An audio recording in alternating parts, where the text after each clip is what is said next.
শাশুড়ি মা থাকলে দায়িত্বটা মাই পালন করত, কিন্তু ওই যে মা নেই, তাই এখন দায়িত্বটা কিন্তু এসে পড়েছে আমার কাঁধে।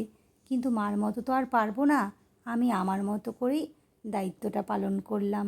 যাই হোক, মাইমার তো বেশ অনেক দিন ধরেই শরীরটা খারাপ, অপারেশনও হয়ে গেছে। জানি অপারেশনের আগেই মাইমাকে আমাদের দেখতে আসা উচিত ছিল, কিন্তু ওই যে মেয়ের পরীক্ষা, আমার টিউশন, তারপরে একদিন বেরোবও ঠিক করেছিলাম, কিন্তু ওই যে বৃষ্টির মধ্যে আটকে গেছিলাম।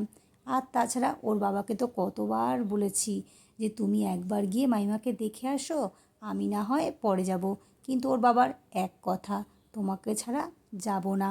তাই এই যে শনিবার সন্ধেবেলা একটু টাইম পেয়েই দুজনে মিলে হঠাৎ করে হাজির হয়ে গেছিলাম বড়দিদের বাড়িতে।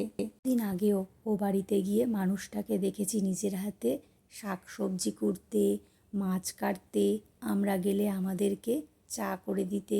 সেই মানুষটাই আজ বিছানায়, দেখে ভীষণই খারাপ লাগছিল।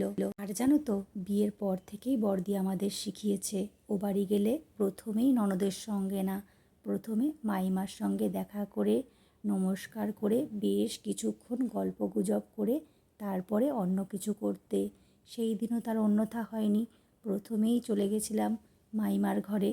মাইমা কেমন আছে দেখে বেশ কিছুক্ষণ গল্পগুজব করে তারপরে এই যে এসেছি বড়দিদের রান্নাঘরে। জানো তো, বড়দিদের এই বিশাল বড় রান্নাঘরই হলো আমাদের এই বাড়িতে আড্ডা দেওয়ার জায়গা। সে বড়দি রান্না করুক কিংবা মাইমা, কেউ একজন রান্না করে আর আমরা টেবিলে বসে বসে নইলে চা খাই, নইলে গল্প করি, নইলে সবজি কাটায় সাহায্য করি। আজকালকার দিনে কলকাতা শহরে এত বড় রান্নাঘর দেখা যায় না বললেই চলে। যাই হোক, বাপের বাড়ি থেকে লোক এসেছে বলে কথা, মেয়ের আমাদের আনন্দ আর ধরে না, ব্যাপার স্যাপারই আলাদা। বড়দি জানে আমরা র চা খেতে ভালোবাসি, তাই ওই যে র চা, ডিম ভাজা, আবার নিজের হাতে করে ফিশ ফ্রাইও বানিয়েছিল। আর এই যে ভিডিওতে যে ছানাটাকে বেশ অনেকক্ষণ ধরে দেখতে পাচ্ছ, উনি হলেন আমাদের নাতনি, আমার বড় ভাগনার একমাত্র কন্যা।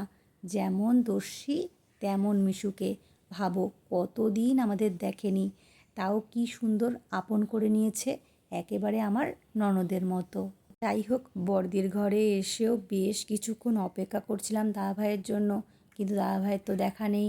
শেষে এই যে একেবারে বেরিয়ে যাব তখন দেখি দাদাভাই ঢুকলো, তাই নিচে বসেই বেশ কিছুক্ষণ দাদাভাইয়ের সঙ্গে গল্প করে এই দেখো বেশ অনেকটাই কিন্তু রাত্রি হয়ে গেছে, ঝিরিঝিরি বৃষ্টি পড়ছে, তখন রওনা দিলাম বাড়ির পথে।